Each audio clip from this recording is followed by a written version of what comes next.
목도하심으로 예배를 시작하겠습니다.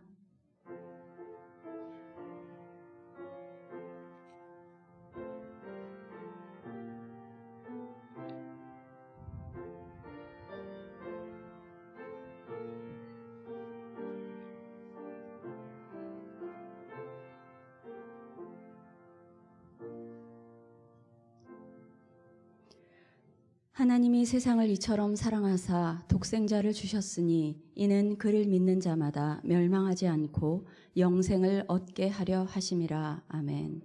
아기 예수를 이 땅에 보내주시어 생명을 얻게 하시고 다시 오실 예수를 향한 소망의 기다림을 품게 하신 하나님께 감사를 드립니다.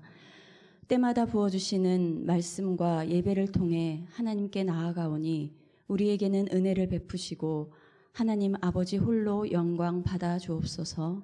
예수님의 이름으로 기도합니다. 아멘. 찬송가 436장 부르시겠습니다.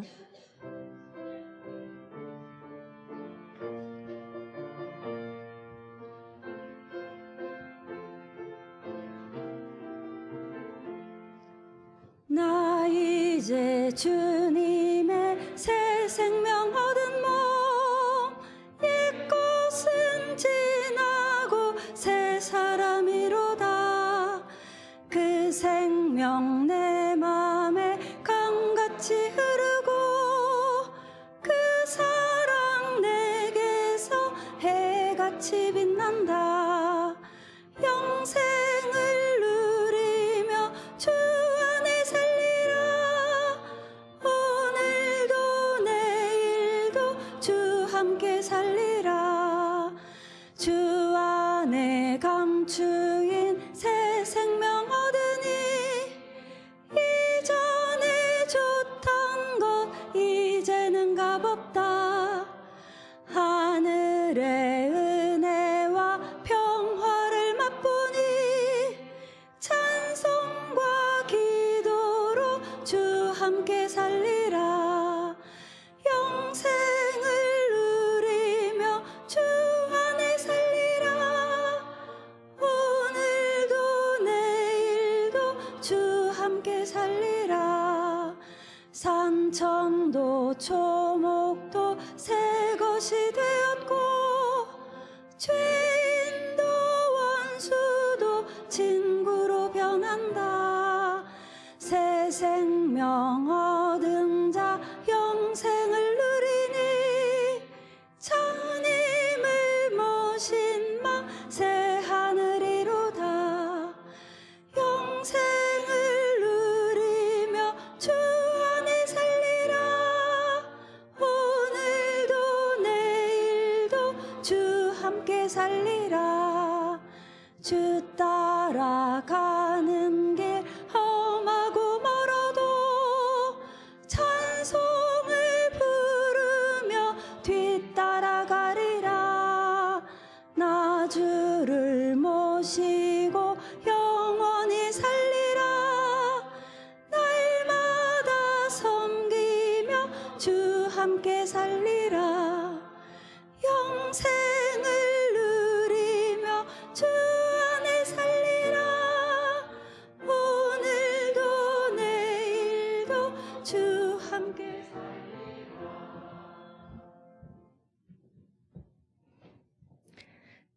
은혜와 진리가 충만하신 하나님, 저희에게 하나님을 바라볼 수 있는 마음을 주셔서 이 시간 예배의 자리에 나오게 하심을 감사드립니다. 벌써 올해의 마지막 달인 12월이 지나고 있습니다. 새해를 준비하며 내년에도 우리 교회가 날로 성장할 수 있기를 바라옵니다. 주님께서 주시는 힘으로 이 세상 속에서 하나님의 나라를 확장하고 하나님의 나라를 이루어가는 저희 교회가 되게 하여 주시옵소서. 모든 기관들이 하나님의 사랑으로 하나 되고 모든 부서들이 하나님이 주시는 힘으로 하나로 모여 교회를 위해 봉사하고 쓰임받게 하시옵소서. 또 주님을 위해 애쓰고 헌신하는 이들을 기억하사 붙들어 주시고 은혜 채워주셔서 하나님의 능력을 입혀주시옵소서. 교회를 위해 밤낮으로 기도하시는 담임 목사님께 성령의 능력을 더하셔서 오늘도 말씀을 선포하실 때 거룩하신 하나님의 말씀에 우리의 귀를 열어주시고 말씀을 듣고 기쁨으로 순종하며 믿음의 확신을 갖게 하여 주시옵소서.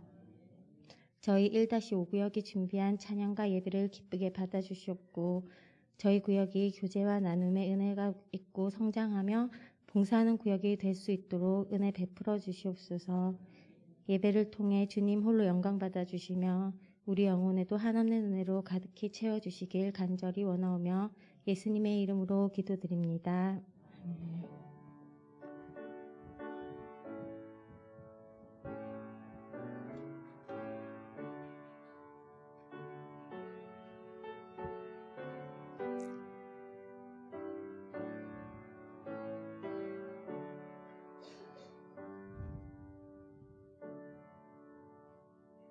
성경 말씀은 잠언 3장 1절과 2절입니다.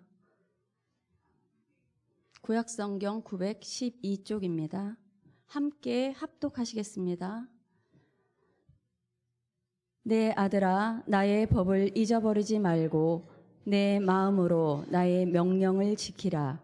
그리하면 그것이 내가 장수하여 많은 해를 누리게 하며 평강을 더하게 하리라. 아멘.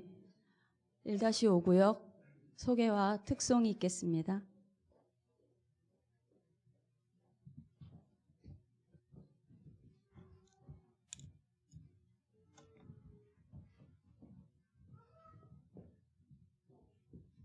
먼저 구역 소개를 드리겠습니다. 이쪽에 계신 분은 1교구 교구장을 맡고 계신 김봉혜 권사님이시고요. 뭐 다른 구역 식구는 모르겠지만 저에게는 굉장히 도움과 또 큰 힘이 됩니다. 저희 교구장님이 많은 것을 의논할 수 있고 또 기도해 주시는 그 힘을 제가 구역을 이끌어가면서 교구장의 힘을 좀 느끼고 있다고 여겨집니다. 그리고 저 맨 끝에 있는 우리 부구역장 장보성 집사님이고요. 지금 동산교회에서 첫 신앙생활 시작해서 지금은 올해 유초동부 교사로 1년 동안 열심히 봉사했습니다. 그리고 그 옆에 김태영 집사님입니다.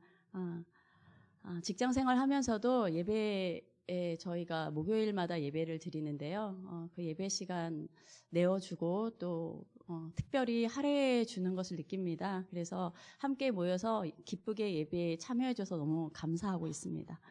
그리고 박예진 집사님이고요. 지금 이제 초등학교 1학년 6살 그리고 이제 막 돌이 얼마 지나지 않은 막내까지 세 아들을 키우고 있고요. 아이들이 크면 봉사하고 싶어서 마음을 크게 먹고 있습니다. 좀 앞으로 많이 기대가 되는 우리 집사님입니다. 봉사의 자리에서 열심히 봉사하면서 성장할 것을 또 기대합니다. 그리고 저는 구역장 이경선 집사입니다.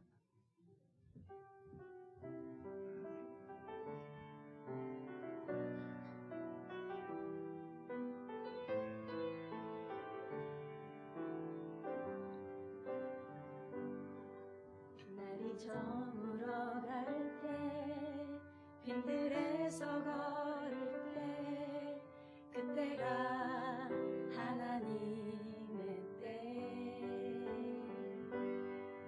내 힘으로 안 될 때 빈손으로 걸을 때 내가 고백해 여호와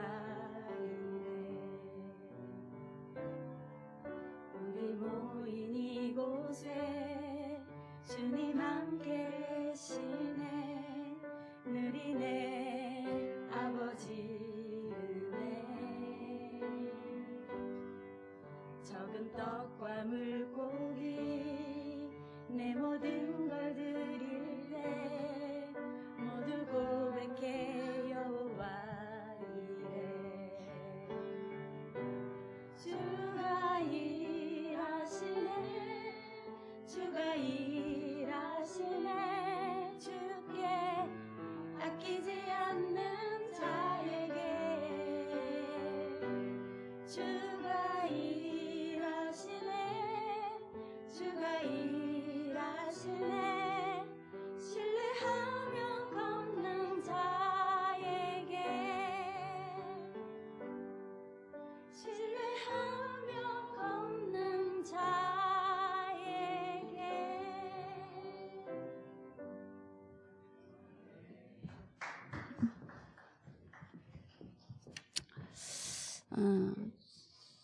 잠언에서 말하는 생명이라는 말씀 전해주실 때 많은 은혜 받으시기를 바랍니다.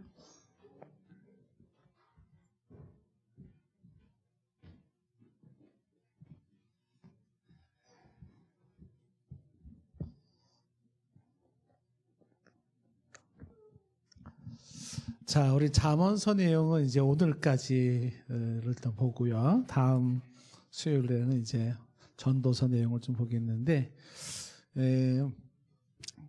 성경을 이제 개론적으로 이렇게 보지만 약간 조금 깊이 있게 조금 보고, 성경 개론은 보통 이제 시작할 때, 그때 내용을 좀 참고하시는 게 좋습니다. 처음에 성경 시작할 때 그 책에 대한 개론을 먼저 얘기하고 그 다음에 이제 조금 더 안으로 들어와서 이제 얘기를 하고 있기 때문에 그래서 이제 잠언서를 이제 오늘까지로 좀 정리하는 차원에서 처음에 잠언서 얘기했던 내용을 잠시 복습을 하고 오늘 내용을 좀 더 얘기를 하도록 하겠습니다. 그 잠언이라는 말이 잠언이라는 말이 우리말로 말하면 속담이란 뜻이에요. 속담. 그러니까 잠언서는 속담을 모아놓은 겁니다. 속담을 모아놨는데 이 속담이 누가 쓴 속담이냐 할 때 대부분은 솔로몬이 썼습니다. 근데 솔로몬만 쓴 것이 아니라 이 속담에는 히스기야 왕의 서기관들도 속담을 편집한 내용이 들어있고 그 다음에 또 르우엘, 아굴 이런 사람들에 의한 내용도 들어가 있습니다. 해서 이 좋은 내용들을 모아놓은 것들이 바로 속담, 격언을 모아놓은 것이 잠언서다 이렇게 보면 됩니다. 연대적으로는 솔로몬이 이 노년에 썼다 그래서 BC 한 931년 정도로 이제 보여지고요. 이 잠언서를 우리가 처음 서론에서 얘기할 때 제가 말씀을 드렸습니다만은 이 잠언서에서 가장 많이 쓰여지는 핵심 단어가 지혜라는 단어예요. 지혜. 이 지혜라는 단어와 함께 반대 개념으로 얘기하고 있는 어리석음, 미련함 이런 단어가 있는데 이 지혜에 대한 단어가 한 40여 회 단어가 나오고 어리석음이나 미련함이라는 그 단어가 이 단어라는 게 이제 원어 성경의 히브리어를 근거로 했을 때를 말하는 건데 한 70회 정도가 나옵니다. 정확하게 몇 번이라고 말할 수 없는 거는 이 지혜라는 단어는 어리석음이라는 단어가 하나만 쓰는 게 아니라 다양한 용어를 쓰고 있어서 요거를 어떻게 이거를 지혜의 범주로 시켜야 되는가 어리석음의 범주를 시켜야 되는가 뭐 이런 것들을 해서 40여 회 보통 70여 회 이렇게 굉장히 많은 주제를 다루고 있습니다. 그래서 이 지혜를 다룰 때 잠언에서는 무엇이 지혜인가라는 이야기를 다루고 있습니다. 그건 굉장히 철학적인 내용입니다. 무엇이 지혜일까요? 그 다음에 왜 지혜를 말해야 될까요? 그건 윤리적인 면을 얘기를 하고 있는 겁니다. 그 다음에 어떻게 지혜를 가질 수 있을까? 그리고 실천할 수 있을까라고 하는 실천적 의미를 가지고 있습니다. 그래서 이런 내용들이 함축되어 있는 지혜를 얘기하는데 여기서 지혜는 궁극적으로 삶을 살아가는 삶의 지혜를 말하는 겁니다. 삶의 지혜. 그러니까 삶의 지혜를 얘기하려면 여러분들이 뭐 지혜에 관련된 책들이 많이 있겠죠. 뭐 여기저기서 말하는 내용들이 많을 겁니다.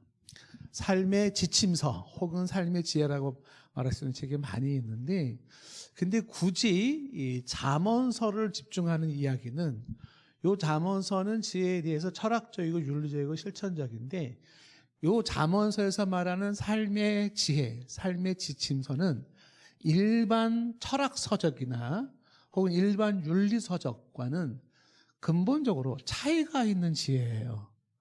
그러니까 이게 이제 단도직입적으로 얘기한다 그러면 잠언서에서 말하는 이 지혜를 여기에 집중하라 이렇게 말할 수가 있습니다. 이유는 왜 그러냐면 여기서는 이 지혜라고 하는 이 내용이 인간의 실존과 하나님이라고 하는 절대자와의 관계성을 근거로 한 지혜를 말하고 있습니다. 그래서 이제 오늘도 마찬가지지만은 잠언서의 결론이 뭐냐면 결론은 하나님에 대한 경외예요. 경외. 그러니까 하나님을 경외하는 것이 이게 이제 모든 지혜의 근본이고 모든 내용이 다 하나님을 경외하는 것으로 이야기되고 마지막 장에 현숙한 여인이라고 하는 것이 하나님을 경외하는 여인의 샘플입니다. 잠언서에서 말하고 있는 샘플이에요. 그래서 일반적으로 말하는 철학서적이나 윤리서적이나 많은 성공서적이나 이런 많은 부분들은 사실 그게 성경을 근거로 한 것이 아니라면 하나님의 개념이 없어요. 그러니까 하나님으로부터 상관이 없는 이야기들을 하는데 우리는 거기에 절대적인 진리가 있다고 보지는 않습니다. 그런데 지혜의 근원이신 하나님을 근거로 한 철학과 윤리와 실천적 의미를 가지고 있는 지혜이기 때문에 이런 내용에 오히려 더 우선권을 두는 것이 더 진리에 가까운 선택이라고 이제 보는 겁니다. 그랬을 때 이제 이 잠언서에서는 이 지혜를 얘기할 때 요 지혜라는 단어와 동급으로 쓰여지는 단어들이 이제 우리가 그동안 다뤄와 왔던 잠언서의 주제들입니다. 잠언서가 1장부터 마지막 장까지 하나의 주제를 이렇게 일목요연하게 쓴 것이 아니라 막 섞여 있습니다. 섞여 있어서 잠언서를 볼 때마다 궁금한 게 막 섞여 있는 주제들을 좀 종합 정리했으면 좋겠다라는 생각을 했는데 그렇게 종합 정리해 놓은 것들이 제가 보기엔 거의 없어요. 그래서 제가 여러분들에게 잠언서를 제가 이제 보면서 정리한 내용을 이제 소개를 한 건데 그래서 이 지혜와 동급으로 쓰여지는 게 뭐냐면 지혜로운 사람은 근면한 사람, 그 동급이에요. 그러니까 지혜로운 사람은 근면해요. 미련한 사람은 게을러요. 이렇게 같은 동급으로 취급되고 있고 또 지혜로운 사람은 겸손해요. 그리고 미련한 사람은 교만해요. 이게 동급입니다. 예, 이렇게. 그리고 이제 지혜로운 사람은 의인과 동급이 되고 그다음에 미련한 사람은 지금 악인과 동급이 되어지고 지혜로운 사람은 흥하는 사람, 미련한 사람은 망하는 사람. 지혜로운 사람은 이런 사람들은 풍성한 삶을 사는 사람, 미련한 사람은 빈곤한 삶을 살아가는 사람. 그리고 같은 동급으로 지혜로운 사람은 하나님을 경외하는 사람, 미련한 사람은 하나님을 멸시하는 사람. 이렇게 다 동급으로 되어 있습니다. 이게 지금 궁극적으로는 하나님에 대한 신앙이 내 삶에 지금 얘기했던 지혜로운 판단, 부지런한 삶, 혹은 겸손한 삶, 의로운 삶 이런 것이 다 이어지는 것이고 하나님을 진심으로 경외하지 않는 사람에게는 지금 얘기했던 그런 내용이 아니라 미련하고 게으르고 교만하고 불의하고 이렇게 살아갈 수밖에 없다는 얘기입니다. 자, 그래서 이제 잠언서에 말하는 내용들을 주제별로 우리가 쭉 지금 보았고요. 그래서 이제 뭐 가족에 대한 얘기까지 했고 오늘은 이제 잠언서에서 얘기하고 있는 생명이라는 부분을 이제 마지막으로 좀 보려고 하는데 잠언서에서는 생명이란 무엇인가 뭐 이런 거에 대한 뭐 깊이 있는 내용을 이야기하지는 않아요.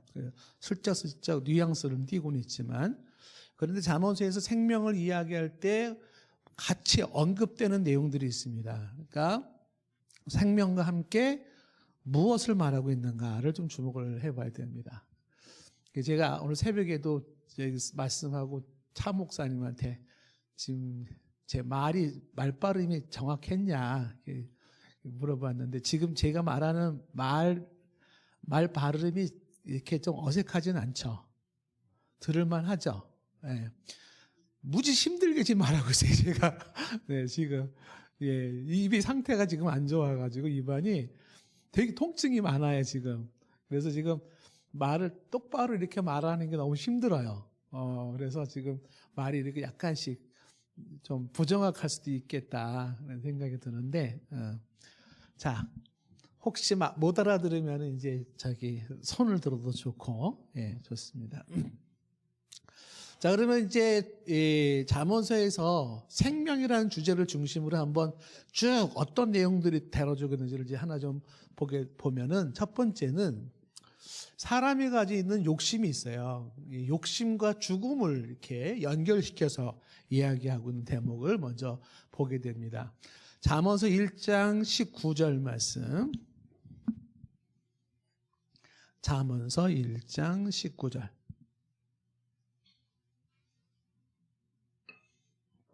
시작.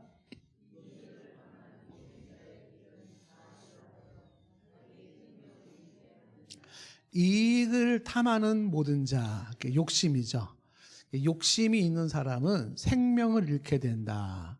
거꾸로 얘기하면 생명을 잃지 않으려면 욕심을 버려라, 이렇게 말하는 거예요. 그래서 이익을 탐하는 자들은 생명을 잃게 된다. 해서 욕심과 죽음이 연결되어 있다라는 것입니다. 그래서 욕심이 잉태한즉 죄를 낳고 죄가 장성한즉 사망을 낳게 된다 하는 내용과도 같은 내용입니다. 두 번째는 말씀과 장수. 이게 무슨 뜻일까요? 말씀과 장수. 자, 어떤 내용일까? 잠언서 3장 1절 말씀. 오늘 읽었던 1절과 2절 말씀 다시 한번 시작.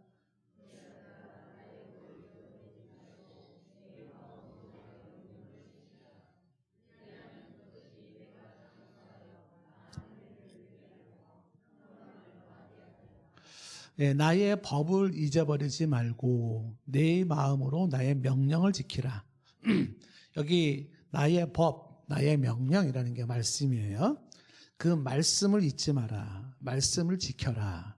이게 무슨 상관이 있는가? 나의 일상적인 삶에 2절에 보니까 그러면 그것이, 그 말씀이 너로 장수하여 그렇게 되는데, 이 장수한다는 게 너의 날을 연장하여 그래요. 삶을 연장시켜 준다는 거예요. 뭐가? 말씀이. 말씀이 삶을 연장시켜 주고 그러면서 많은 해를 누리게 하며, 그러니까 무조건 오래 산다고 좋은 게 아니잖아요. 근데 삶을 연장시켜 주는데 그냥 무조건 오래 살게 하는 게 아니라 삶을 누리게 하세요. 이게 뭐냐면 행복하게. 그 삶이 길어지는데, 장수하는데 그냥 오래 사는 장수가 아니라 행복한 모습으로 장수하게 하며 말씀이 그렇게 만든다는 거예요. 그 다음에 평강을 더하리라. 평강, 여기 이제 히브리 말로 샬롬이에요. 하나님만이 주시는 평안입니다. 우리가 평강에 대한 설교 많이 들었죠. 그러니까 말씀에 충실하면 충실할수록, 말씀을 잊어버리지 않도록 말씀을 기억하고 말씀을 암송하고 그리고 말씀을 지켜요. 말씀이 삶의 가치관을 만들고 말씀이 삶의 기준이 되고 말씀이 삶의 근원이 되고 말씀이 내 삶의 원동력이 돼서 내가 말씀을 딱 붙잡았어요. 그랬더니 말씀이 나를 잡아주는 거예요. 그래서 그 말씀이 결국은 너의 삶의 생명을 연장시켜 주는데 행복한 모습으로 연장시켜 주고 샬롬의 상태로 연장시켜 준다는 거예요. 그러니까 잠언서에서는 우리가 어떻게 하면 행복하게 장수할 수 있을까, 그리고 샬롬 속에 장수할 수 있을까를 말해주는데, 그것이 하나님의 말씀에 충실하라, 말씀을 잊지 마라, 말씀을 지켜라. 그렇게 말씀하고 있는 겁니다. 자, 그 다음에 세 번째 얘기할 때는 이 생명이 지혜와 생명을 같이 엮어서 얘기를 해요. 지혜와 생명, 이렇게. 자, 어떤 내용인가요? 3장 21절 말씀해 보시면 3장 21절 22절 두 절 말씀 시작.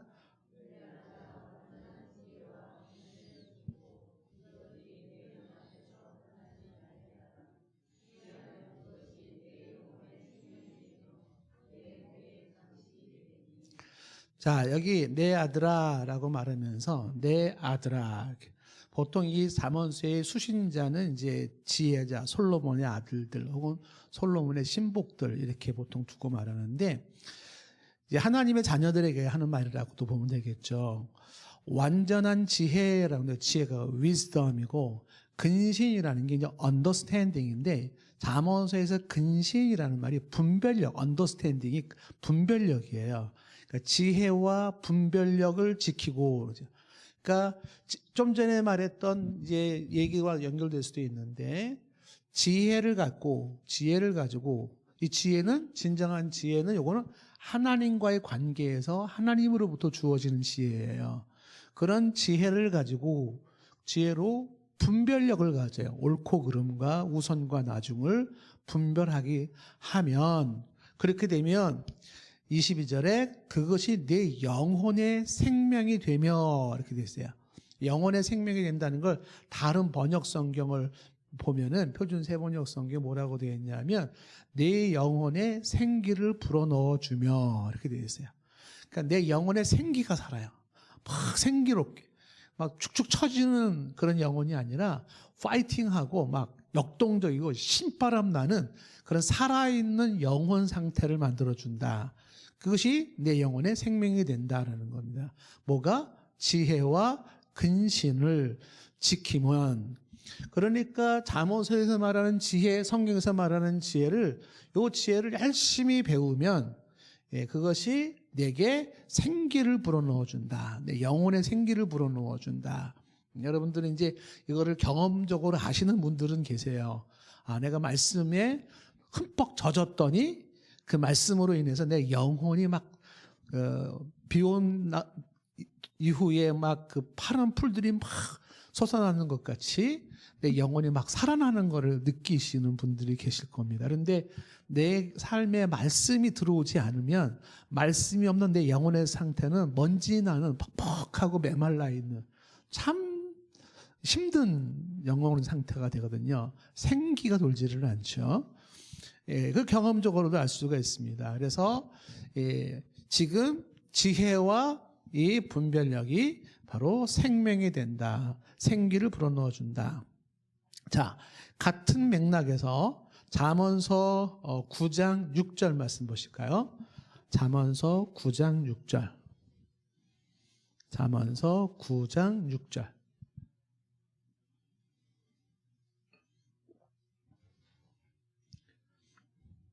시작.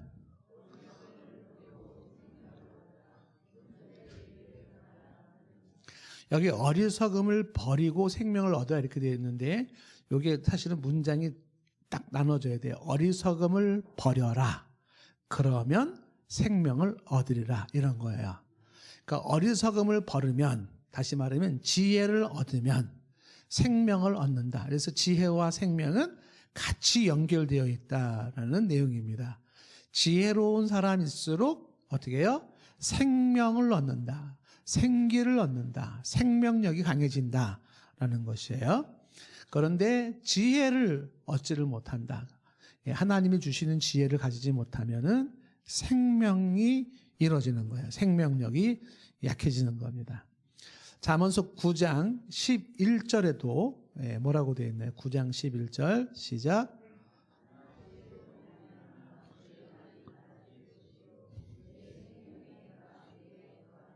자, 나 지혜로 말미암아 너의 날이 많아질 것이고 내 생명의 해가 내게 더하리라. 생명의 해가 장수에 대한 반복적인 내용입니다. 아까 말한 것처럼 장수하게 된다. 근데 이 장수 아까 말한 것처럼 어떤 장수? 행복하고 평안이 있는 장수를 말을 하는 거예요. 그 사람들이 그러지 못한 이유, 행복과 평안을 누리는 장수를 누리지 못하는 이유가 뭐냐? 뭐 예외적인 상황은 있을 수 있어요. 항상 하나님의 특별한 뜻에 있어서 예외적인 상황이 있겠지만 보편적인 모습은 바로 하나님이 주시는 이 말씀이 내 삶에 충실하지 못한 거예요. 말씀에 충실하지 못한 거. 자, 그래서 이제 어리석음을 버려라. 그러면 생명을 얻는다. 그리고 지혜로 말미암아 내 날이 많아진다. 생명의 해가 내게 더하리라. 여기서 이제 조금만 이제 신학적으로 조금 더 깊이 들어가면 여기 이제 9장 11절에 나 지혜로 이렇게 얘기를 하고 있는데 도대체 여기 단순하게 우리가 알고 있는 wisdom 혹은 뭐 philosophy, 철학 뭐 이런 개념으로서만의 지혜가 아니에요. 그러면 이 지혜가 우리가 서론에서 이제 앞에서 이미 봤지만은 어떤 내용이냐면 거기서 말하는 지혜가 구약에 나타나는 그리스도예요.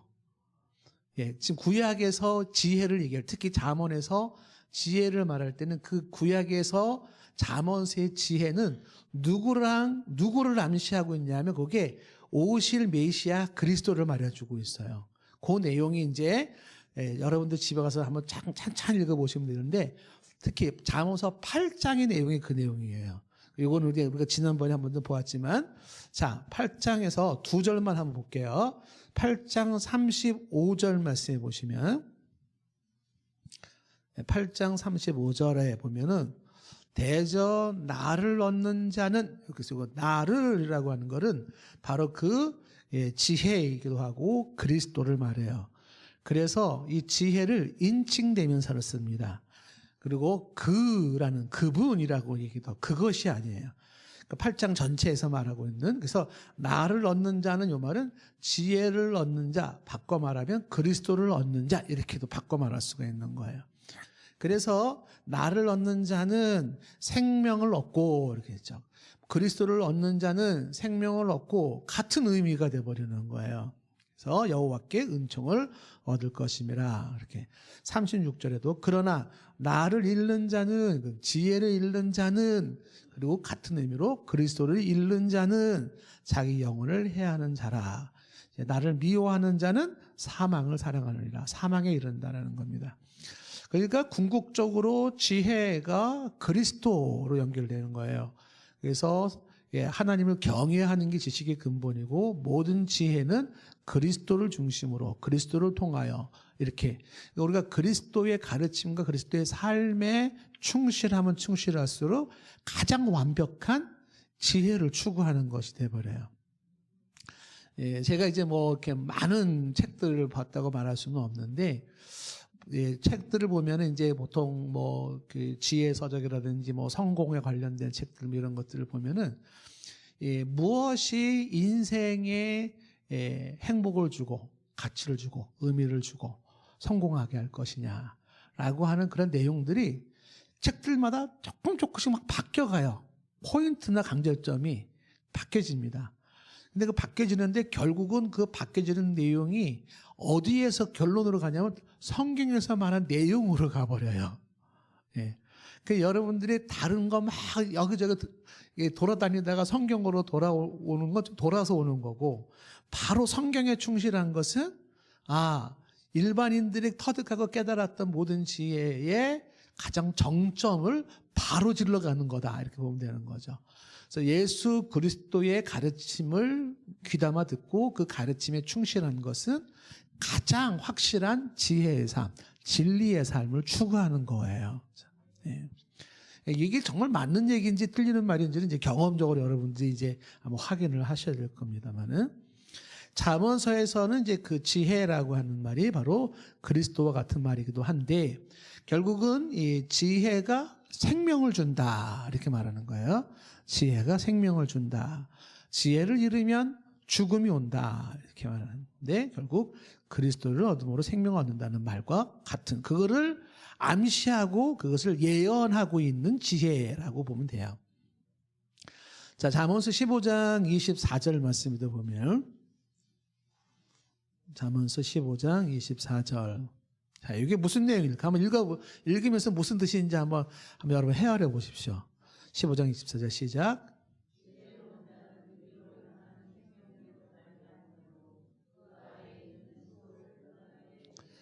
무슨 말일까요? 지혜로운 자는 위로 향한 생명길로 말미암음으로 그 아래에 있는 소를 떠나게 되노니라. 조금은 뭐 감이 올 것 같기도 하지만은 정확하게 말하기가 좀 쉽지 않겠죠. 요 내용을 다른 번역 성경을 제가 한번 읽어드릴게요. 예를 들면 이제 공동 번역이라고 하는 성경에는 이걸 이렇게 번역해냈어요. 지각이 있는 사람은 위로 뻗은 생명의 길을 걸어. 지각이 있는 사람은 위로 뻗은 생명의 길을 걸어 내리막길에 있는 지옥을 벗어난다. 지혜로운 사람이 그런 거죠. 위로 뻗은 생명의 길을 걸어서 내리막길에 있는 지옥을 벗어난다. 이렇게 되어 있고 표준 세번역에는 슬기로운 사람이 걷는 생명의 길은 슬기로운 사람은 생명의 길을 선택해요. 그 생명의 길은 위쪽으로 나 있어서 아래로 난 스올길을 벗어난다. 죽음으로 가지 않고 생명으로 간다는 얘기죠. 킹제임스 흠정역의 번역 성경에는 지혜로운 자에게는 생명의 길이 위에 있으므로 그는 아래에 있는 지옥에서 떠나느니라 그랬고, 우리말 성경에 보면은 지혜로운 사람이 가는 생명의 길은 위쪽에 나 있어서 그가 아래쪽에 있는 지옥의 길을 벗어나게 한다. 다 같은 표현인데 조금씩 다른 거예요. 다른 성경에는 현명한 자에게는 위로 향한 생명의 길이 있어서 내리막길에 있는 스올을 벗어나게 한다. 예, 좀 감이 오셨죠? 그러니까 지혜로운 사람은 뭘 선택하냐면 생명의 길을 선택하는 거예요. 그건 위로 난 길인데 생명으로 가는 길을 선택해요. 그래서 아래로 내려가는 지옥의 길, 그 스올의 길로 가지 않는다. 그러니까 지혜가 바로 생명으로 연결되어진다. 이렇게 말하는 거예요. 그래서 잠언서에서는 지혜를 강조한다고요. 지혜로워야 된다. 뭐가 지혜인가요? 지금 잠언서에서 계속 말해주잖아요. 이게 지혜다, 이게 지혜다 이렇게 막 얘기를 해주는 거예요. 예, 근면이 지혜다, 뭐 정직이 지혜다, 겸손이 지혜다 막 다 얘기를 해주고 있는 겁니다. 지혜와 생명은 이렇게 연결된다. 지혜로운 사람은 생명을 얻고 미련한 사람은 사망, 죽음을 얻게 되는데 하나님 심판을 받게 되는 겁니다. 잠언서 16장 22절에도 보면 잠언서 16장 22절 16장 22절에 보면 다 같이 시작.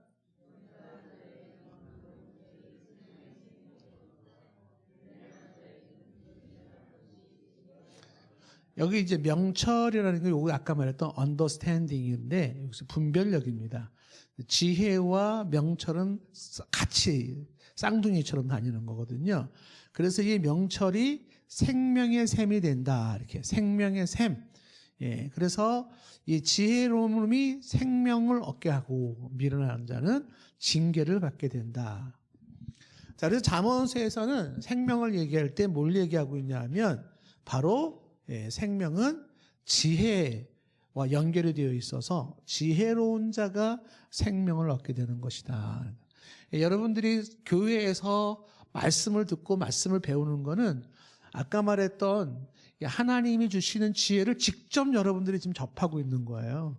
그 여러분들에게는 생명에 이르는 생명이 위로 난 길인데 생명의 길을 여러분이 걷는 것이고 아래로 난 저 죽음, 저 지옥의 길로 가지 않는 거거든요. 그러니까 교회에서 말씀을 통한 가르침을 잘 듣고 따라가는 것이 복입니다. 예. 여러분 성경 말씀이 충실하고 말씀을 잘 지켰더니 쫄딱 망했다. 그리고 막 지옥 갔다. 뭐 이런 사람 보았나요? 없어요. 그렇지 않아요. 성경이 거짓말하지 않습니다. 사례적으로도 뭐 너무 예를 들면 한두 곳도 없죠. 자, 그다음에 잠언에서 생명과 관련해서 얘기할 때 마음과 생명을 연결시켜서 얘기를 합니다. 자, 마음과 생명. 자, 요건 대체 뭘 얘기하려고 하는 것일까요? 마음과 생명. 잠언서 4장 23절 말씀. 잠언서 4장 23절. 잠언서 4장 23절. 시작.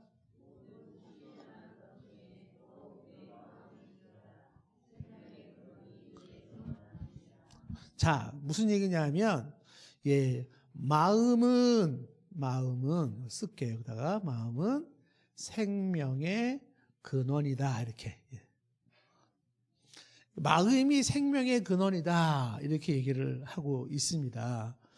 여기 생명의 근원이라는 말이 영어 성경, NIV 영어 성경이 있는데, NIV 성경도 오래된 게 있고 조금 최근에 나온 것이 조금 달라요. 근데 조금 오래된 NIV 영어 성경에는 여기 생명의 근원이 뭐라고 됐냐면 생명의 원천 이렇게 되어 있어요. Wellspring of life. 그러니까 생명의 원천이다. 그래서 생명은 마음에서부터 나온다. 이렇게 보는데 보통 요 마음이라는 거는 신학적으로 굉장히 무게감이 있는 단어예요. 영어로 heart라고 하는 요 마음이 사람이 가지고 있는 지정의의 장소가 마음이에요. 마음. 여러분 마음이 어디 있나요? 마음 혹시 좀 마음이 여기 있을까요? 여기 있을까요? 아니면은 저기 있나요? 집에다 두고 왔나요? 어디 있나요? 사람이 지정의는 대체 어디에 있는 걸까라고 할 때 그거를 통합적으로 말을 하는 게 보통 이제 마음이라는 표현을 쓰는 것인데, 그 마음은 생명의 근원이에요. 요 얘기는 지금 왜 얘기하는 거냐라고 할 때, 사람은 마음 상태, 마음가짐, 이게 굉장히 중요하다는 거예요. 심성 관리, 이게 중요하다는 거예요. 새벽 예배 때 나오는 사람들 여러분 계속 우리가 말씀을 들었는데, 이스라엘 백성들이 하나님 앞에서 마음을 들이지 못한 거잖아요. 마음에도 없는 예배를 드렸고, 마음에도 없는 제사를 드렸고, 마음에도 없는 기도를 청했고, 마음에도 없는 그것을 하나님은 정확하게 보시고 분노하셨던 거거든요. 예, 그 마음에도 없는 그 행위들을 위선이다 얘기를 하고 가증스럽다라고 말을 하는 거예요. 그래서 마음을 드린다는 게 뭐냐, 그 내용을 많이 강조했습니다. 하나님께는 무엇보다도 내 마음을 드려야 돼요. 내 마음을. 그 마음이 그게 일단은 가장 중요한 건데, 생명은 그 마음에서부터 나온다. 그 여러분들이 이런 말씀을 딱 들을 때 어떤 생각을 가져야 된다? 마음 상태, 마음가짐 이런 내용들이 굉장히 중요한 거예요. 마음가짐. 그 여러분들의 마음, 속마음은 대체 뭐예요? 그건 누가 알아요? 나만 알고 하나님만 알죠. 아무도 몰라요. 도대체 저 속마음에는 뭐가 들어있을까 궁금해요. 예. 집사님, 저 마음 속에는 뭐가 들어있을까? 궁금해요. 근데 내 마음가짐이 내가 흐트러졌다. 내 마음가짐이 흐트러졌다. 그러면 생명이 흔들린다고 생각하시면 되는 거예요.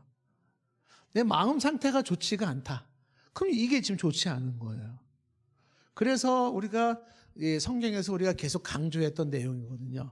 마음가짐이라는 것은 심성관리, 마음의 관리를 잘해야 된다. 마음을 깨끗하게, 그죠? 마음을 순결하게, 마음을 하나님 앞에서 진지하고 정직하게, 이런 마음의 상태를. 그래서 하나님 앞에 내가 어떤 언행을 하기 전에 내 마음이 죽기로 가야 돼요. 내가 무슨 말을 하든지, 기도를 하는데 기도를 얼마나 유창한 기도를 했느냐 이런 거에 하나님이 감동하시나요? 아니에요. 어느라더라도 마음이 담겨있는 진정성 있는 기도에 하나님은 감동하시는 거예요. 어린아이가 솔직하게 마음을 담아서 하는 그 어눌한 기도가 더 감동적인 거지, 시인처럼 이렇게 그런 유창한 기도를 했다고 하나님이 감동하시는 건 아니에요. 하나님은 사무엘서에서 말했던 것처럼 하나님은 우리의 마음을 보시는 하나님이죠. 하나님, 우리의 심정, 마음을 보시는 하나님, 마음을 받기를 원하시는 하나님이고요. 일상을 살아가면서도 저와 여러분들이 잠언서에 나와 있는 지혜로운 삶을 정말 살기를 원한다면, 그래, 나도 정말 이렇게 살고 싶어. 잠언서의 말대로 살면은 정말 이렇게 장수도 하고 행복하고 하는데 그렇게 살고 싶어. 그러면은 이런 말씀 귀담아 들어야 되는 거겠죠. 잠언서에서는 마음, 생명의 근원이 마음에서 난다 그랬구나. 마음의 중요성을 말하는 거구나. 그러면 제대로 된 성경적 삶을 살아가는 사람은 누굴까요?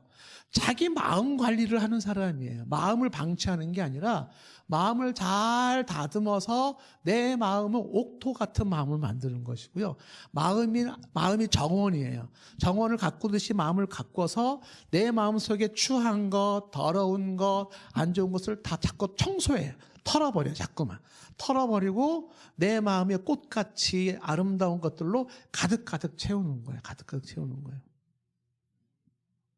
마음가짐이 중요하다 하는 내용을 말씀을 드리는 거예요. 그래서 이제 이거는 이제 조금 약간 좀 부언된 사족일 수도 있는데, 제가 개인적으로 이제 하나 고백할 수 있는 게 뭐냐면, 제가 어느 순간인가 20대 때에 어느 순간인가 제가 나를 보면서 좀 깜짝 놀란 게 있었습니다. 그게 뭐냐면, 언어가 순화가 안 돼 있는 언어를 쓰는 거예요. 언어가. 그래서 언어가 너무 직설적이고 그리고 너무 원색적인 언어들이 너무 많이 나오는 거예요. 그래서 이게 어떻게 좀 좋은 언어를 쓰고 그리고 조금 더 고상한 언어를 좀 쓸 수 있겠는가, 이게 좀 고민이었습니다. 예. 근데 어떻게 되는가? 그래가지고 제가 한 가지 뭐 많이는 아니지만 나름 노력한 게 하나가 있어요. 그게 뭐냐면 에세이를 많이 읽었어요. 에세이. 수필집을. 그러니까 이제 뭐 유한진 씨가 쓴 뭐 수필집 같은 것도 보고 이제 뭐 수필집을 막 보고, 그 수필집은 언어가 굉장히 정제된 언어를 써요. 정제된 언어를. 그러니까 그 정제된 언어를 쓴 글들을 자꾸 보면서 이렇게 기분 나쁠 때도 이렇게 표현할 수 있는 거네. 이럴 때도 이렇게 표현이 가능하네. 그런 언어들을 배우면서 그나마 훨씬 나신 거예요. 만약에 제가 그 언어에 대한 이런 걸 만약에 나름 그게 뭐 지금도 뭐 좋은 언어는 아니지만은 그걸 안 했다 그러면 여러분들 아마 지금 설교 듣기가 엄청 힘들었을 거예요. 예. 그냥 막 직설적으로 막 원색적인 표현 막 써가면서 막 이러면 뭐 그런 거거든요. 그러니까 이 마음의 상태를 다듬는 방법 중에 하나가 바로 그거예요. 보세요. 이게 참 어떻게 보면은 참 가열인 몸부림일 수도 있는데, 제가 뉴스 듣고 막 이런 무슨 뭐 학문적인 내용들 이런 걸 듣는 걸 굉장히 좋아하거든요. 예. 뉴스 들으려고. 근데 그런 것만 자꾸 듣다 보니까는 뭔가 내가 정서적으로 굉장히 황폐해지는 것 같은 거예요. 그래서 일부러 자꾸 뭘 듣냐면 클래식 음악을 자꾸 들으려고 그러는 거야. 그러면 그 클래식 음악을 제가 뭐 강력하게 여러분 추천하는 건 아니에요. 예. 뭐 그게 좋은 면이 있고 또 그것이 주는 또 좀 약간 부정적인 부분도 없지 않아 있어요. 근데 클래식을 잔잔한 음악을 들으면서 마음을 좀 조용하게 차분하게 만드는 거예요. 예. 그런데 뭐 그런 게 지금 제가 대단히 뭐 많이 훈련됐다라고 말하려는 게 아니라, 자꾸만 그런 데 신경 쓰는 이유는 뭐냐면 내 마음의 상태를 어떤 마음의 상태를 가질 거냐, 어떤 마음의 상태를. 우리가 지지난주에 설교 말씀에 그리스도의 평강이 너의 마음을 주장하게 하라. 평강이 너의 마음을 주장하게 하라. 내 마음을 평강이 지배해야 돼요. 마음의 평정을 잃지 않도록 해라. 마음의 평정을 잃지 않더라. 세상에서 제일 무서운 사람이 누구다? 마음의 평정을 잃지 않는 사람이. 마음의 평정을 잃지 않는 사람은 누구도 그 사람을 무너뜨릴 수 없고 넘어뜨릴 수가 없어요. 마음의 평정을 유지하는 사람은.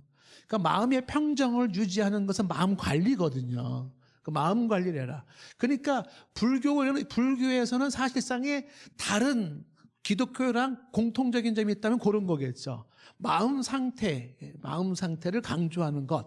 이것이 동기나 과정이나 목적은 기독교와 불교는 다르지만, 그러나 불교에서도 마음가짐의 중요성을 알고 있는 거거든요. 마음의 상태죠. 마음. 자, 그런 내용들. 그래서 이 생명은 이 마음에서 나기 때문에 마음 관리가 참 중요하다라는 것을 말합니다. 잠언서 14장 30절도 볼까요?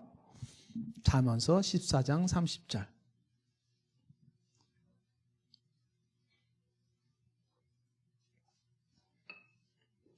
잠언서 14장 30절 시작.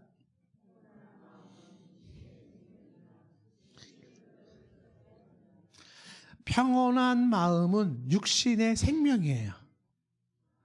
그런데 시기는 뼈를 썩게 한다. 여기 시기라고 하는 게 불안정한 마음, 격한 마음이에요. 그게 뼈를 썩게 한다. 저는 이걸 이렇게 말하고 수도 있다고 봐요. 건강을 위해서라면 마음의 평강을 유지해라. 이거는 이제 의사들도 얘기를 하는 겁니다. 마음의 불안이나 마음의 불안정이나 마음에 막 가득한 분노가 있으면 몸에서 독소가 나온대요. 독이 품어진대요. 그게 질병의 원인이 된다는 거 아니에요. 내가 왜 이렇게 아픈가? 내 뼈가 왜 이렇게 아픈가? 이런 게 내가 내 몸에서 독을 뿜어낸다는 거예요. 독을. 그 마음의 그 분노, 그 질투, 그 마음의 그 불안정함, 마음의 막 불안, 걱정, 막 이런 것들이 나로 하여금 이 독이 있는 호르몬을 내 몸에서 뿜어낸다는 거 아닙니까? 의사들 얘기도. 그래서 반대로 마음을 평온하게 하고 마음을 기쁘게 하고 마음을 안정된 마음을 가지면 그러면 거기서는 이제 몸에서 독이 나오는 게 아니라 몸에서 그 마음 상태에서 좋은 면역 체제가 나온다는 거 아니에요. 그래서 건강이 유지된다. 그러니까 우리가 건강하려고 막 뭐 돈 들이고 뭐 영양제 먹고 뭐 애를 많이 쓰지만 뭐 그리고 막 땀 흘리고 운동도 많이 하고 다 하지만 그러나 그런 것들 못지않게 중요한 게 마음의 상태. 지금 얘기를 하고 있는 거 성경에서. 평온한 마음은 육신의 생명이나 시기는 불안정하고 격한 불안한 마음, 분노하는 마음 이런 거는 뼈를 썩게 만든다는 거예요. 뼈까지 썩게 만들어요. 이런 말씀 하나만이라도 내가 딱 붙잡고 살아간다면 말씀 그대로 나의 건강 상태가 얼마나 많이 달라질까. 제가 여러분 자리에 앉았다면 저는 분명히 아멘 했을 거예요. 예. 여러분들은 뭐 그런가 보다 뭐 이러고 있는데 저는 이걸 아주 굉장히 중요하게 생각을 하죠. 예. 마음의 상태를 얘기를 하는 겁니다. 자, 그리스도의 평강이 너희 마음을 주장하게 하라. 골로새서 3장 15절 말씀 우리가 좀 보았어요. 자, 그 다음에 이 생명과 관련돼서 잠언서에서 뭘 얘기를 하고 있냐면 5번째 얘기를 하고 있는 것이 뭐냐면 음란이라는 거래요. 음란. 이 음란과 사망. 이 얘기를 하고 있습니다. 음란과 사망. 요거를 잠언서에서 아주 많이 얘기해요. 사람이 음란하면 이 음란은요 사망으로 가는 지름길이에요.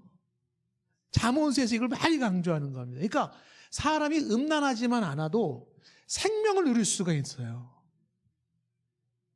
이 내용이 아주 많이 얘기하고 있어서 눈여겨들어야 됩니다. 자, 잠언서 2장 16절에 보시면 잠언서 2장 16절 다 같이 시작.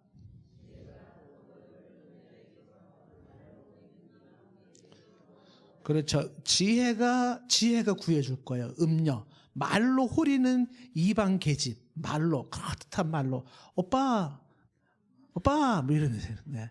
말로 호리는, 그렇죠. 예. 남자들이 예쁘장한 여자가 와가지고, 오빠, 놀다가, 그러면 어떻게 해요? 그럼 뭐라 그래, 남자들은? 잡지 말래니까, 뭐 이러면서 가잖아, 이렇게.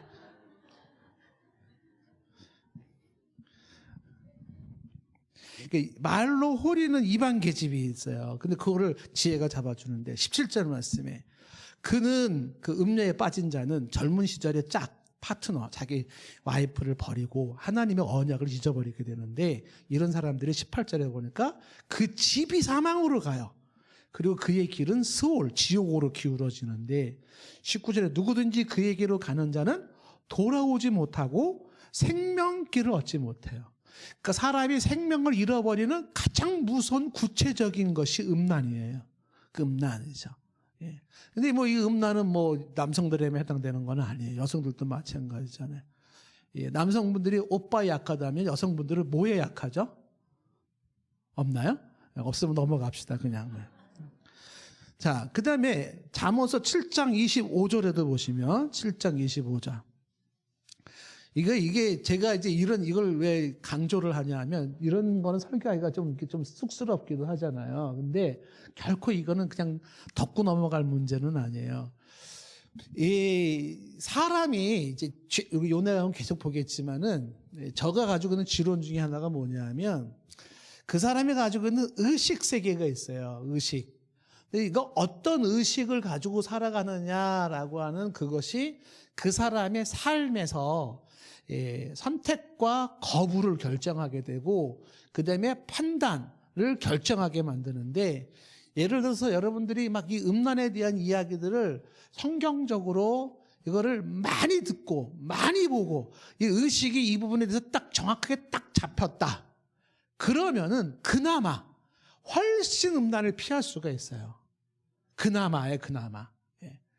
그런데 이 음란이라고 하는 이거는 그런 분명한 의식이 있으면 그나마 피할 수가 있는데, 근데 그나마 이 의식도 없다면, 이 부분에 대해서 내 가치관을 명확하게 딱 세워놓지 않았다 그러면 뭐 100이면 100 다 넘어지죠. 음란에.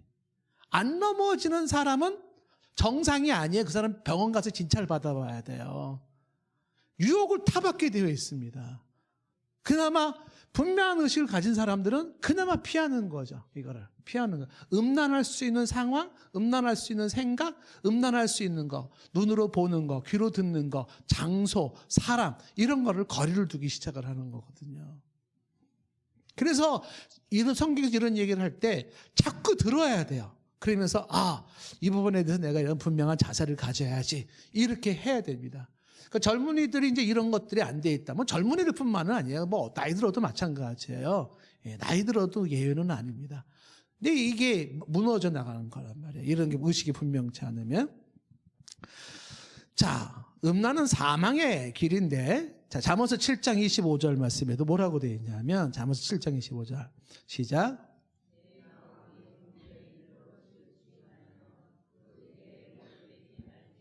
그렇죠.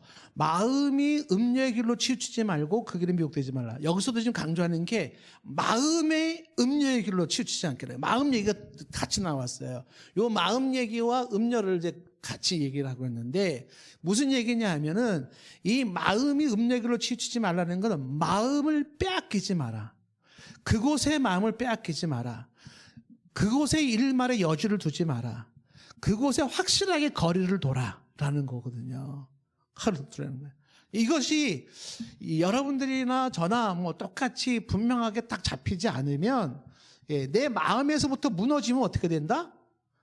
마음에서 무너지는 건 행동으로 나오는 건 시간 문제예요. 이미 마음이 무너졌나요? 그러면 곧 행동으로 나와요, 그게. 마음은 모든 언행의 시작입니다. 이미 마음을 그렇게 생각했다 그러면 이미 시작이 된 거예요. 내가 마음에 어떤 누구를 막 죽이고 싶었다. 그럼 이미 살인이 시작이 된 거예요. 그것은. 그래서 주님은 마음에서 품은 것이 바로 죄라고 얘기를 하는 거예요. 근데 우리의 마음에는 자꾸만 그런 쓰잘데기 없는 그런 음란의 유혹들이 자꾸 들어온단 말이에요. 그럼 어떻게 해야 돼요? 들어오는 걸 막을 수가 없어요. 그럼 어떻게 되냐면 내가 내 마음 관리를 해서 자꾸 버려야 되고 끊어야 되고 돌아서야 되는 거, 의지적으로 싸워줘야 되는 거거든요. 그냥 방치하고 있는 내가 아니라 의지적으로 싸워서 내 마음이 음란히 자리 잡지 못하도록 해야 돼요. 새가 지나는 갈 수 있지만 둥지를 틀지는 못하게 하는 것처럼 음란이 지나가겠죠. 왜? 들어가는 겁니다. 나도 내 와이프, 내 허스밴드, 바꿔서 좀 다른 이렇게 사람이랑 만나고도 싶고 막 이런 유혹이 여러분들은 없죠, 그렇죠? 그렇죠. 예. 그게 사람들 속에 있단 말이에요. 예. 제가 지난번에 소개했잖아요. 깜짝 놀랐어요. 운전을 하고 가는데 아주머니 한 분이, 아주머니겠죠. 운전을 하는데 그 차 뒤에 뭐라고 써있다 그랬어요? 차 사고가 나면 남편보다 나를 먼저 구해주세요. 이렇게. 예. 그리고 그 밑에 나도 다른 논팽이랑 좀 살아보게 이렇게 써놓은 거예요. 그게 어쩌면 솔직한 얘기일 수도 있을 거예요. 다른 논팽이하고도 좀 살아보고 싶은 거예요. 이런 부분들이거든요. 혹시나 오늘 제 얘기가 좀 찔리시는 분들, 손 들지 마시고 이렇게 밑에서만 이렇게 살짝 손을 드시고, 주여, 죄인이 여기 있나이다. 그게 뭐다? 그거 이제 이 사망으로 가는 길이에요. 그래서 7장 25절에 마음을 거기에 치우치지 말고 미혹되지 않고 빼앗기지 않도록 해라. 자, 그 다음에 이어지는 7장 26절에 대저 그가 많은 사람을 상하여 엎드려지게 돼. 그가라는 게 그 음란한 여인이에요. 이건 아들에게 하는 말이니까. 그 음란한 사람이 사람을 상하게 엎드러지게 하였나니 그에게 죽은 자가 허다하다는 거예요. 그 음란 때문에 죽은 자가 허다하다. 자, 요것도 요 7장 26절도 다른 번역 성경을 제가 참고해서 읽어보면 공동 번역이 이렇게 돼 있어요. 그 계집이 얼마나 많은 사람을 쓰러뜨린 줄 아느냐. 그에게 희생된 사람은 셀 수도 없다. 이렇게 돼 있고. 표준 세 번역에는 뭐라고 되어 있냐면 그 여자에게 상처를 입고 쓰러진 사람이 많고 그 여자 때문에 죽은 남자도 헤아릴 수가 없이 많다. 킹 제임스 버전에는 그녀가 많은 사람들을 상하게 하여 내던졌더니 참으로 많은 강한 남자들이 그녀로 말미암아 죽임을 당하였느니라. 우리말 성경에는 그 여자 때문에 상처 나서 쓰러진 사람이 많다. 그 여자로 인해 죽임당한 힘센 남자들이 참으로 많다. 바른 성경에는 이는 그 여자가 쓰러뜨려 상하게 한 남자가 많으니 그 여자가 죽인 자들은 셀 수도 없다라는 거예요. 그래서 이 음란한 상태에서 오는 건 뭐냐면 결국 죽음으로 가는 게 죽음으로. 그러니까 빨리 죽는 길인데 그 죽음이 그냥 육체로만 죽는 게 아니에요. 잠언서에서 말할 때 죽음이라고 하는 건 단순한 물리적인 생명이 죽는 거로만 끝나는 게 아니에요. 그것은 하나님과 관계가 끊어지고 하나님의 심판을 받는 영적인 죽음까지 주어지는 거거든요. 심각한 거죠.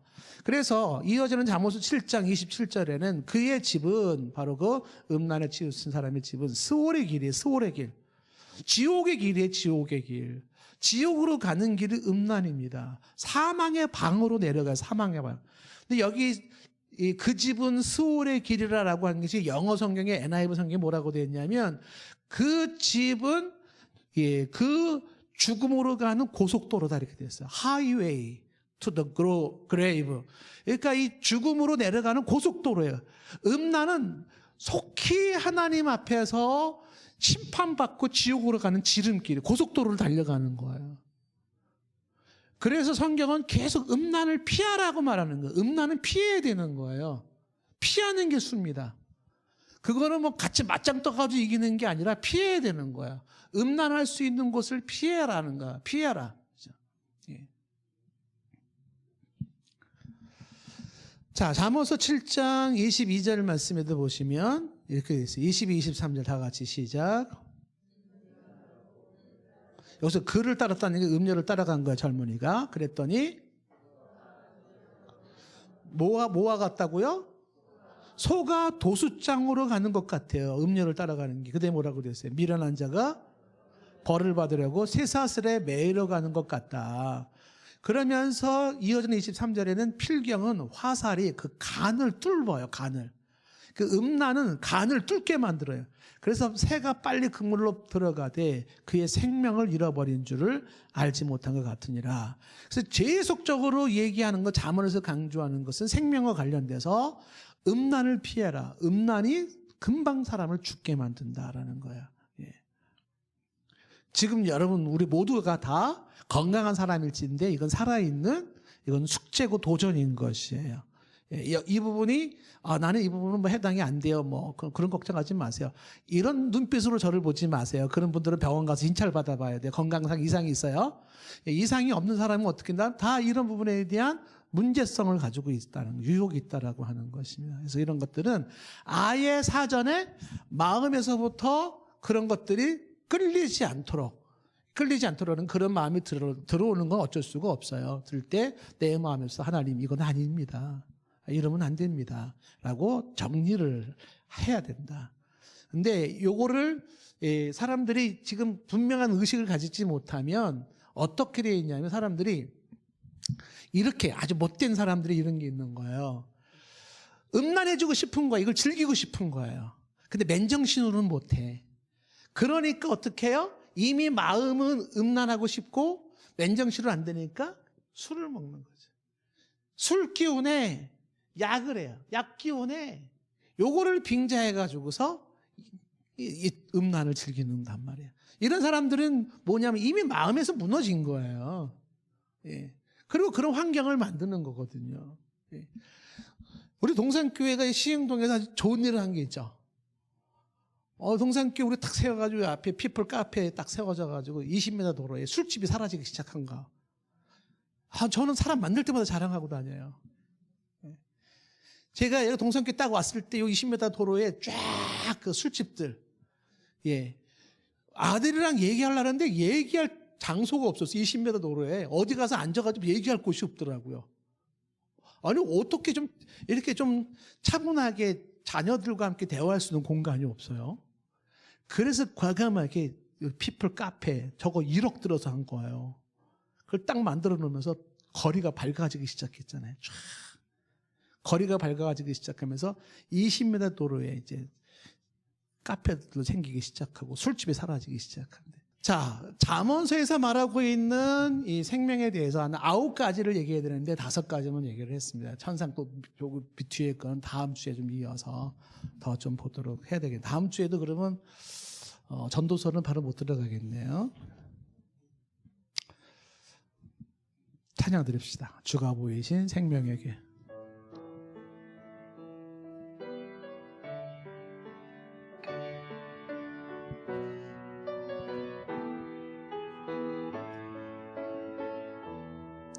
주가 보이신 생명의 길, 나 주님과 함께 상한 마음을 들이며 주님 앞에 나아가리. 나의 의로움이 되신 주 그 이름 예수, 나의 길이 되신 이름 예수. 나의 길 오직 그가 하시나니, 나를 단련하신 후에 내가 정금같이 나오리라. 한 번 더. 주가 보이신 생명의 길, 나 주님과 함께 상한 마음을 들이며 주님 앞에 나아가리.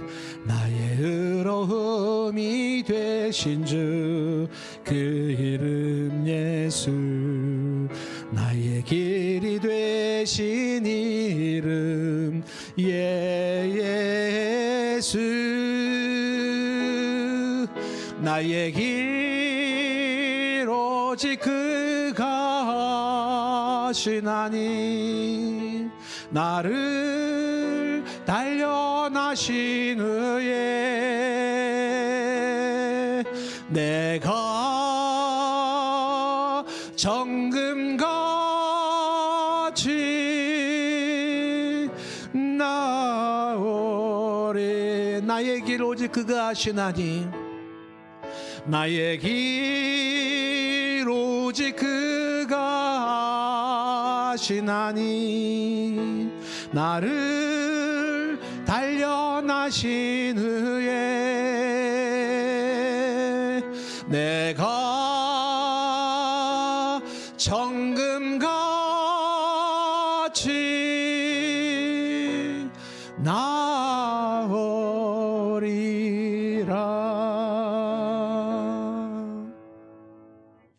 아버지 하나님, 주가 보이신 생명의 길을 걷기를 원합니다. 그 생명의 길을 벗어나지 않기를 간절히 원합니다. 주께서 강하게 붙잡아 주시고 때마다 희마다 성령님 깨우쳐 주시옵소서. 특히 잠언서를 통해서 생명과 관련된 여러 가지들을 보았는데 하나님 그 말씀들을 잘 귀담아 듣게 해주시고 평생 생명을 누리며 생명의 풍성함이 있는 아름답고 복된 인생들 다 되게 하여 주시옵소서. 은혜 주시기를 간절히 원합니다. 오늘도 하나님 앞에 헌신한 1-5 구역 기억하시고 수고한 우리 구역장님과 부구역장님의 그 수고를 기억해 주시며 한마음으로 예배할 때마다 성령이 임재하여 주시고 기도 응답이 있게 하시고 말씀이 살아있고 기도가 살아있는 복된 구역 되게 하옵소서. 믿는 자의 수가 늘어나게 하시고 또 하나님의 거룩한 일꾼들이 많이 배출되고 구역을 위해서 또한 노심초사 쓰고 수고하는 교구장님에게도 동일한 은혜로 함께 하옵소서. 이 저녁에도 만사 제쳐놓고 주의 말씀을 듣고자 나온 자들 한 명 한 명 기억하사 의로운 오른손으로 붙잡아 주시고 주가 주신 평강이 있고 마음을 주님의 평강으로 지배하여 주시옵고 기쁨과 감사함으로 나아가는 오늘 저녁 이 저녁 되게 하시고 내일도 희망찬 하루가 되게 하옵소서. 수고하고 무거운 짐을 가지고 있습니다. 주의 은혜로 그 짐이 내려지고 해결되기를 원하니 아버지 하나님 도우셔서 주의 은혜 가운데 잘 해결되고 강건함이 있고 주 앞에 복이 있는 귀한 인생들 되게 하옵소서. 지금은 우리 주 예수 그리스도의 구속의 은혜와 하나님 아버지의 극진하신 사랑하심과 성령의 충만케 하심이 오늘도 잠언에서 말하는 생명, 그 생명이 어떻게 우리 가운데 역사하는지 말씀을 통해서 깨닫고 말씀을 통해서 붙잡는 그리고 나아가는 사랑하는 귀한 하나님의 자녀들 백성들 머리 위에 지금부터 영원토록 함께 있을지어다. 아멘.